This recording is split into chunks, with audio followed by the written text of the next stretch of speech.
Hi Priyal. Hello Cookie ma'am. Hi everyone. This is Priyal Chatterjee. I have graduated in the year 2022 and after that I have pursued my career in B.Tech in Aeronautical Engineering and also the Aircraft Maintenance Engineering. Our college is affiliated under the Buchanan Technical University and also the DGC of India, and I have done many internships in Air India and also in the CATIA V5, ANSYS and SolidWorks, which enhanced my skills and uplifted my technical abilities. And I really thanks to my college so that as they collaborated with the Air India Engineering Service Limited, we have got the hands-on experience in Airbus A320 family aircraft and also on the Boeing 737, which is the latest narrow-body aircraft in our fleet of Air India. And after that I have done many internships on the piston engine, on the turbofan engine. I have done internships in Pratt and Whitney, and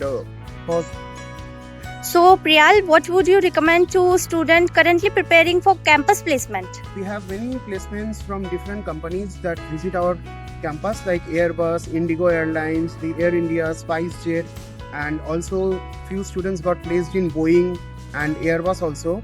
And besides that, we have the some scheduled airline and unscheduled airline companies that had the students for their placements. But I got placement in Air India as a load and trim officer. So we have a very good future opportunity in aerospace and aeronautical engineering. Now, since India, our PM has collaborated with the Airbus and also with Boeing, Honeywell, and also with the GE Aviation and Rolls-Royce Industries.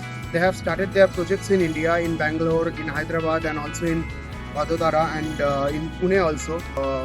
About our future opportunities, we have a very good future opportunities, and I really thank you to my college for giving me this opportunity to pursue this degree in this renowned field of aerospace engineering. So we have a very good future opportunities in this aerospace and aeronautical engineering and also on the aircraft maintenance engineering, since India is growing at a very vast rate in this aeronautical sector. Previously we don't have that much of abilities, we don't have that much of machineries and all in India, but now India is developing a very good in aerospace and aeronautical sector, also in defense as well as in commercial and also in space science and technology. As you can see that India is launching the Chandrayaan 3 and after that many rockets and everything. So our DRDO and Russia has also collaborated with India to manufacture the Sukhoi fighter jets in the Telangana or in the Tamil Nadu state. So I really thanks to my college for providing me this amazing opportunity to pursue my career in B.Tech in Aeronautical Engineering and to gain the expertise and the technical abilities in this domain. Thank you so much. Thank you everyone. Thank you Priyal.